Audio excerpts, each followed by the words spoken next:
Oui. Voilà, alors la question, je voulais savoir qu'est-ce qu'un Talmid Chacham et est-ce que tout juif a une mitzvah d'être Talmid Chacham? Le Chazon Ish Taharot.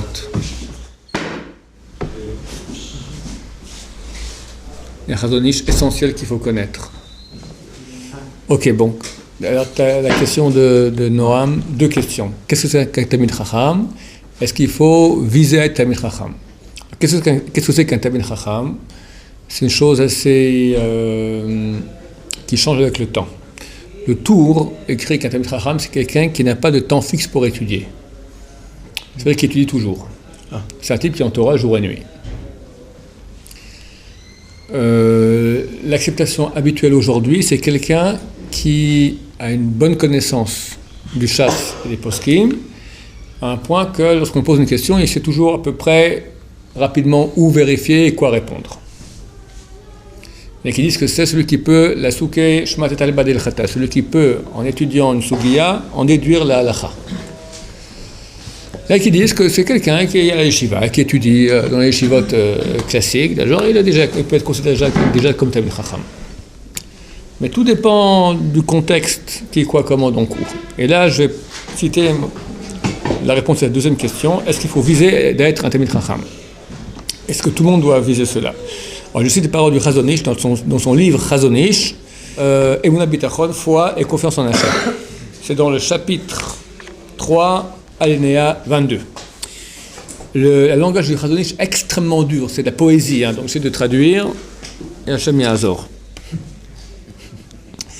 Et voici l'association des qualités et des bonnes actions, lorsqu'elles s'unissent dans un seul homme, changent dans leur conjugaison du nom de l'action au nom de l'adjectif.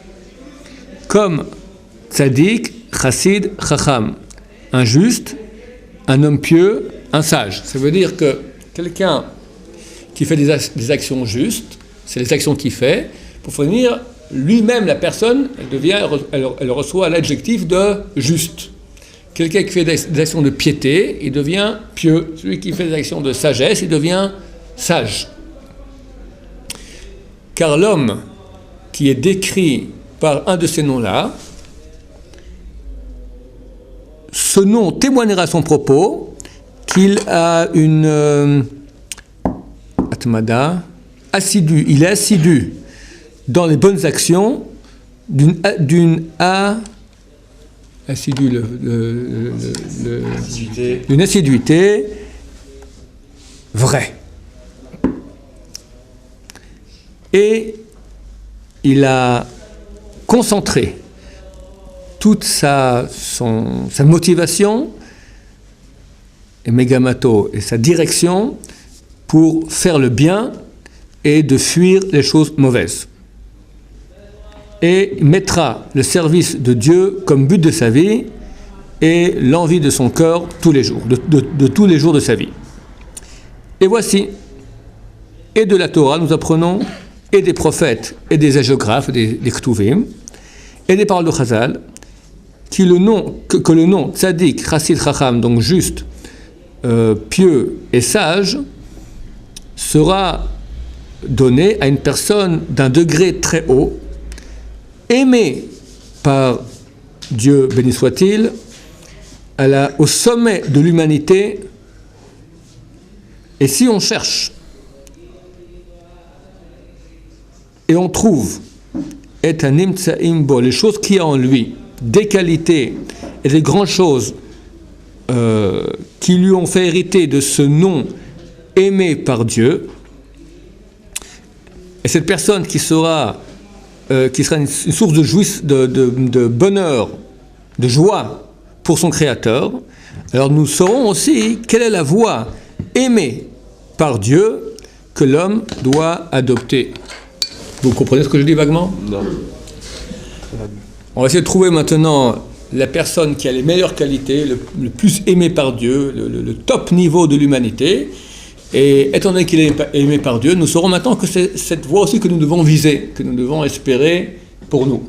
D'accord? Parce que c'est clair que celui qui peut être aimé par Dieu, être au top de l'humanité, le plus aimé par Dieu, c'est le top de sa réalisation. C'est le mieux possible. Comment on peut savoir qu'une personne elle est aimée par Dieu? Et c'est ce qu'il cherche maintenant. On va savoir. Il va dire, et maintenant on va voir qui est celui-là. Et voici. Amrou est écrit dans Bava Kama. Vous connaissez? Ouais. Page 41b. Vaguement. Alors, qui me le dit maintenant la suite, là? 41b au bout de la page. 13e ligne. Un peu plus bas. Là, même mal est ouvert. C'est pas la bonne page.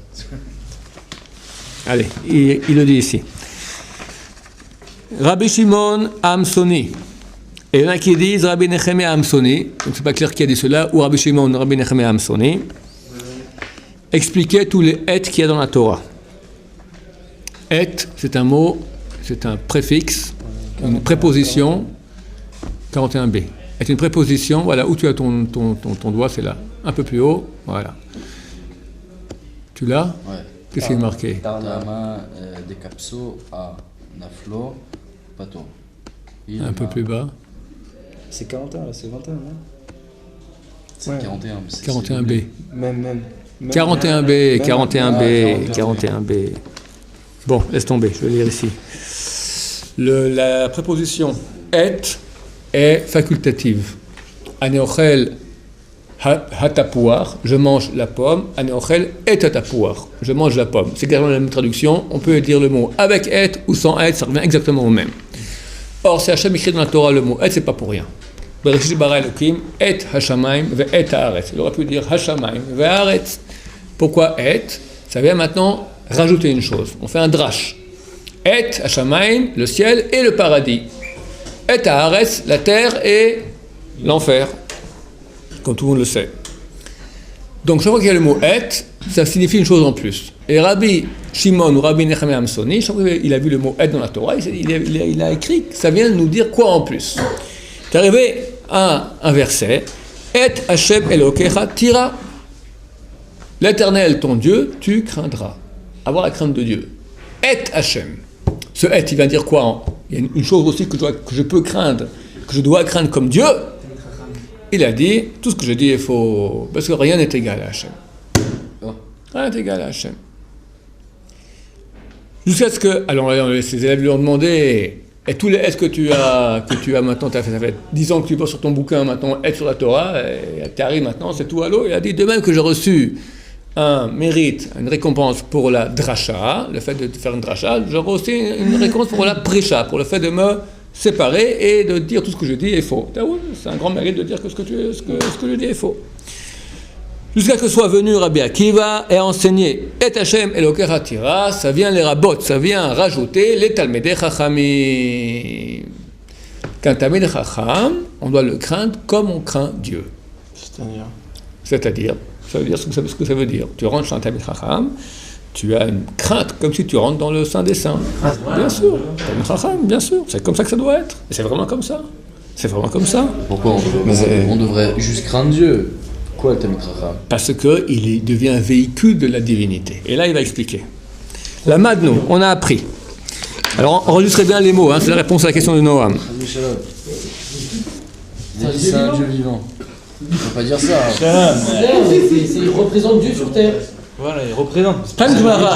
C'est un Dieu vivant. Ouais, c'est dur, c'est un Dieu vivant. C'est dur, c'est un Dieu vivant, mais ce qu'il voulait dire, c'est ce qui est marqué dans la Gemara, dans Bava Batra, page 75b, qu'à la fin des temps, a dit Rabbi Yochanan, on appellera les tzadikim au nom de Dieu. T'appelles quelqu'un Elohim. Mais tous, vous avez dit. Tous, même les noms de tzadikim. Non, les tzadikim, c'est aujourd'hui. Vous avez dit tous ceux qui Les tzadikim. Non, non. les tzadikim, quoi. Quelqu'un qui est plein de mocheté, on va l'appeler au nom de Dieu. Chas shalom. La dernière fois, vous avez dit on va appeler David, on va appeler Noam. J'ai pris des exemples. J'ai dit comme je fais maintenant, Elohim, tatati. Je parle de toi, tu seras tzadik, mais en Hachem. Hein? Tu l'es déçu. Vas-y, j'ai fait. Aïe, je te sais, que tous les tzadikim, au Hachem. Bien sûr. La Madnou, on a appris Kaishiyut Ayoter Hamouda, que la personnalité la plus choyée, Vyoter Meoula est la meilleure, Makarat Torah, de la connaissance de la Torah, donc, si je comprends bien, ce que la Torah considère ainsi, est la personnalité Areouya, apte, l'écaré à être appelé Beshem par le nom de Talmid Chacham. Vacher la Isha Yakar Hazé, et cette personne-là, cette chère personne-là, que Rabbi Akiva s'est permis de comparer à la crainte, s'est permis de comparer sa crainte à la crainte qu'on doit avoir de Dieu béni soit-il, et de faire un ribou du verset Et Hashem lo kratira. Et si ainsi, imko, si c'est ainsi, alors, si nous saurons les kinyanim hamoudim, les acquisitions choyées que par lesquelles il a obtenu ce nom Talmid Chacham, nous saurons, nous, les actions à faire qui sont aimées par Hachem, parmi les actions des hommes, et le comportement que l'homme doit avoir sur terre durant les jours de sa vie. Chapitre 23. Et voici, vous me suivez là? C'est une traduction mot à mot. Et voici, se trouve maintenant devant nous la Shaela. Quel est le statut d'un Talmid Chacham? Et qu'est-ce que son nom exige de lui-même? Et quelle est son essence? En quoi sa force est forte? En quoi sa force est grande? Et voici qu'en parole courte, le Réma, dans Yoredea Siman Resh Mem Gimel, 243, alinéa B, a fait une esquisse, la tzig a présenté quelle est l'image lumineuse de ces rayons de splendeur. Et voici ce qu'il dit. Donc c'est la Shulchan Aruch qui va nous dire maintenant la définition du Talmid Chacham. Sheoda lisav eten baTorah, qui sait avoir un pourparler en Torah et qui comprend midéato de sa connaissance dans la majorité des endroits du Talmud et de ses explications et dans les piskei à Géonim, et dans les piskei, dans les décisions des Géonim. Mais voir, donc ça c'est la phrase du Shulchan Aruch. On voit donc que le nom du Talmid Chacham revient à une personne, un grand sage dans la halakha, qui connaît les profondeurs du pourparler de la halakha, d'après ce que nous avons reçu, nous, en tradition de génération en génération, et a étudié la majorité des parties du Talmud, et s'il n'est pas sage en cela, bien qu'il ait étudié la Haggadah et les bouquins de Moussar, etc., tant qu'il ne sait pas faire ce Masao Matan, ce pourparler dans la halakha, dans la majorité des endroits du Talmud, d'après les poskim, il n'a pas droit au nom de Talmid Chacham. Il n'est pas exempté d'impôt, parce qu'on a travaillé exempté d'impôt, même qu'il étudie jour et nuit, comme c'est marqué dans le Réma. Donc, autant dire qu'aujourd'hui. Aujourd'hui, il y en a beaucoup. Pas les masques, il n'y en a pas énormément. Bien sûr qu'il y en a des milliers et des milliers. Bien sûr, des milliers et des milliers. Il y en a plus dans le monde. En Amérique. Des milliers. Dans le monde aussi, il y en a. Bien sûr qu'il y en a. Vous avez dit un jour que c'est un signe. Les grands de Torah. Les grands Torah, je parle des 4-5 top niveaux. Je parle des grands, c'est les Gdolim, c'est les grands. On va dire, j'imagine qu'il y a au moins des gens qui sont comme ça, comme dit le Rav ici. Il y en a bien, on va dire, au moins 5000 dans le monde. Ah, Talmid Chacham, c'est pas un Gedolador? Non. Ah, c'est pas la même chose? C'est quoi la différence? Talmid Chacham, c'est quelqu'un qui connaît bien la majorité des endroits du Talmud, dans la tradition d'études que nous avons, du Pilpoul, et de la Klod, Rishonim, Achronim, etc. D'accord? On apprend ici à l'Yeshiva, ce qu'ils font, le Rav Danino, c'est un exemple, c'est un grand Talmid Chacham, le Rav Danino par exemple, qui connaît certainement la majorité des endroits du Shas, avec profondeur, d'après la halakha, etc. C'est un Talmid Chacham, d'accord? Il enseigne sa façon, c'est un grand Talmid Chacham, mon cher ami, un grand Talmid Chacham. Un des plus grands Talmid Chacham de la génération qui est décédé cet été, c'était le Rav Nissim Toledano. Il a dit, si un jour on me demande qu'est-ce que j'ai fait sur terre, quand j'arrive à la maman, qu'est-ce que je dirais, je dirais, j'ai fait Rabbi Danino, ouais. C'est son élève Mouvag, il étudiait veille de Kippour, veille de Pessah, sans cesse. Ah ouais, celui qui crie la journée.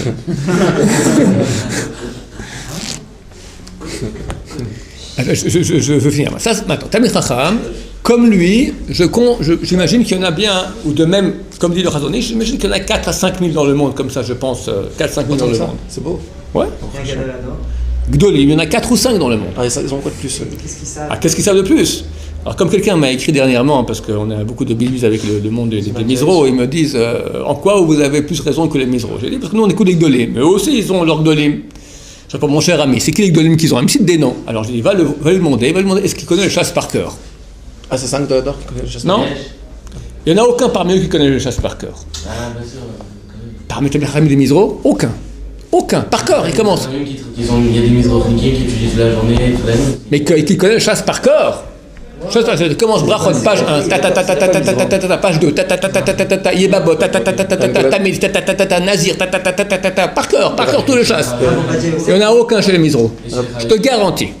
Dire sur un gadol de la génération, sur un des gdolim qui connaît le chasse par cœur, c'est une insulte. Hein? Sérieux? C'est une insulte. Non. Tu dis ça sur un gadol de la Torah qui connaît le chasse par cœur.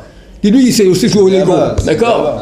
C'est une insulte, une insulte. Des choses connaître le chasse. Mais c'est une insulte. Ouais, mais c'est rien. Pour un gadol de la grande génération. Oh là là, ça donne envie de. Un grand génération, il connaît le chasse par corps.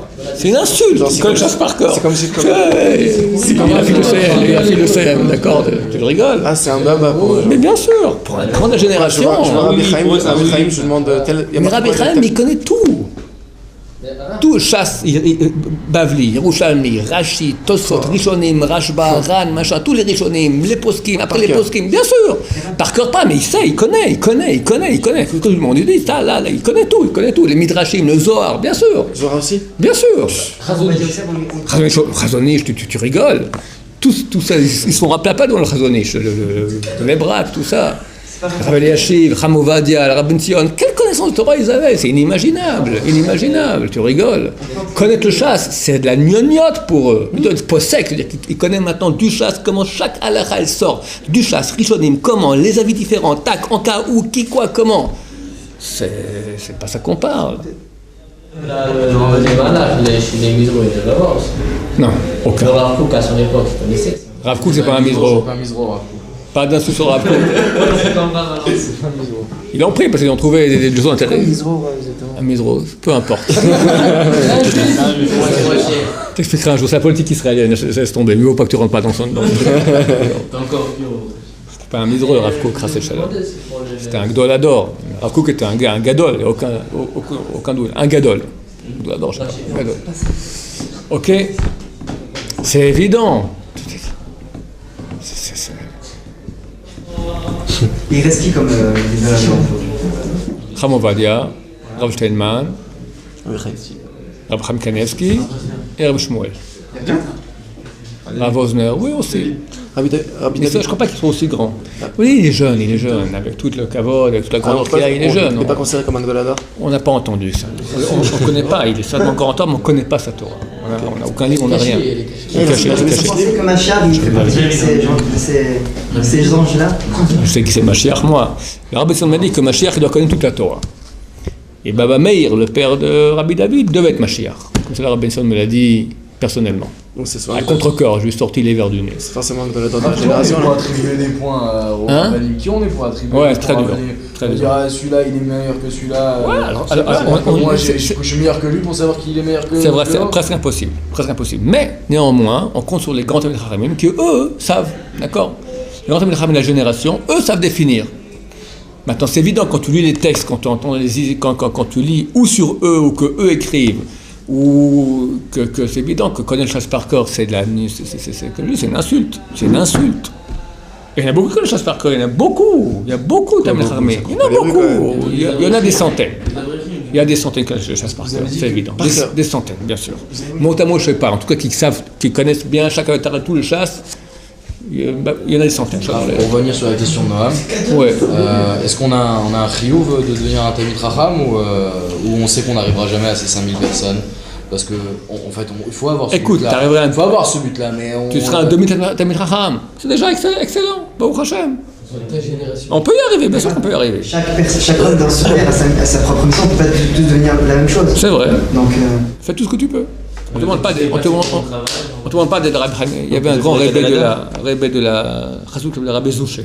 J'ai pas peur quand j'arrive à la Bama qu'on me demande pourquoi j'ai pas été Shmuel Hanavi ou Moshe Rabbeinu. J'ai peur qu'on me demande pourquoi j'ai pas été Zouché. Voilà. Quand tu arriveras à Torah Lamaba, Dan, David, Semar, jugement. Voilà l'homme que tu aurais pu être. Voilà ce que tu as été au paradis. B'ezrat Hashem. B'ezrat Hashem. Mais on doit tout faire, tout ce que nous avons la capacité de faire, absolument. En tout cas, c'est ça la direction, tu comprends? Ni tzaddik, ni mekubal, ni Ruach HaKodesh, ni batir. Connaître la Torah, connaître la Torah. Connaître, il n'y a pas de plus grand que ça. C'est-à-dire que quand on parle de connaître la Torah, même si on dit on veut devenir on ne sait pas sur la direction, parce qu'il y a déjà la Gemara, les livres, tout le fromage. Il y a plein de choses, il y a tellement de choses. 90% du temps Gemara, le reste. 90%? Autant que ça en Gemara? Ouais. Ah ouais? Et le fromage et tout? Ouais. Le fromage que... À part les débutants que Yeshiva, que nous on va faire 3 heures de ça après-midi, il faut aussi ça c'est au début, les débutants. Après Gemara, 1 heure que tu laisses, 10% que tu restes au moins, donc 1 heure par jour au moins, tu as bien 10 heures d'études par jour. Donc 1 heure que tu laisses maintenant pour le moussar, le chumash, etc. Shabbat un peu plus, allez, disons 85%, je rectifie, 85% de Gemara. Et pour quelqu'un que vraiment le chumash, Rashi, c'est son kiff. Il ne sera pas Talmid Chacham. Ah ouais, on peut pas? Il a dit pas Agada, pas Sifreira, il a dit Shas Poskim. Tu as des chrétiens aussi qui sont très forts en Chumash Rashi. Des chrétiens. Donc nous, ce qu'on a reçu que non pas, c'est le Talmud. C'est ça ce qui a fait qu'Am Israël a survécu. Ça, le monde des yeshivot. C'est ça, Yaakov Avinu. Le monde des yeshivot, c'est le Talmud. Il y a un Chumash, il faut connaître le Chumash. Rashi dit qu'il faut connaître les 24 livres de la Torah, il faut aussi. Mais il ne faut pas pour ça passer toute sa vie. Dans les 15%, tu mets ça, tu arriveras. Comment ça se fait que la Gemara, c'est plus dur que le Chumash? Le Chumash, c'est avant la Gemara. La Gemara, c'est l'explication du Chumash. Mais pourquoi c'est plus dur? Parce que le Chumash est beaucoup plus dur, mais quand tu fais le Chumash Rashi, ça t'a l'air simple. C'est super profond aussi. Alors moi j'ai entendu dire que quand on fait Chumash Rashi, dans Chumash Rashi, il y a Gemara, Mishnah, il y a tout. Ouais, pour ceux qui savent le lire. Baba, on dit que Baba, c'est à la fin de sa vie, il étudiait Chumash Rashi. Mais dans Chumash Rashi, il mettait tout. Il mettait la Gemara, avec le Rashi, avec le Tosot, avec les Géonim, avec les Halachal, machin, tout ça. Ok, bon. Mais non, on fait Rashi plutôt. Hein? Mais non, on fait Rashi plutôt. C'est bien, il faut faire Rashi plutôt, au moins que tu aies ça. C'est le Shulchan Aruch, il dit qu'il faut chaque semaine faire la paracha Rashi, un Réchamay. Comme les chassidoutes qui disent qu'il faut être, il y en a qui sont Bessimra, il y en a qui disent qu'il faut être comme ça. Rabat, c'est plutôt le kirou. Mais tous sont d'accord qu'il faut, s'il n'y a pas Torah, il n'y a pas... Rabbi Akiva, Baba Kama, d'accord? Chacun est d'accord avec Baba Kama. Pourquoi il n'a pas dit maintenant, Tachem Gortiras aussi, quelqu'un qui a la simcha, quelqu'un qui a un tzaddik, quelqu'un qui a un wahakol? Il n'a pas dit ça, il a dit Talmid Chacham. Le Shulchan Aruch a posé que c'est quoi Talmid Chacham? Il s'est pas une invention du Chazon Ish. Il t'a dit une Gemara et le Réma. C'est tout ce qu'il a dit. Le Shulchan Aruch. Gemara, Shulchan Aruch. Il y a quelque chose qui est plus Chabad. Qui que ce soit peut venir contre ça, contre la Gemara et contre le Shulchan Aruch. Mais peut-être c'était pour leur temps, mais non, nous on doit plus. Pour leur temps? Excuse-moi, t'es un réformiste, t'es quoi? Non, peut-être on est... Je comprends pas. Pas les mêmes forces. Depuis quand nous maintenant on prend pas Gemara Shulchan Aruch, c'est ce qui concerne chaque juif. Quelqu'un qui dit peut-être pour leur temps, c'est un réformiste. Désolé. C'est quoi ça, un réformiste? Réformiste, le mouvement réformiste. C'est comment ça s'appelle là-bas chez vous? Anticonformiste. Libéraux. Libéraux. Ah. Comment s'appelle la synagogue là-bas? Synagogue Copernic. C'est pour eux. Baruch Adonai,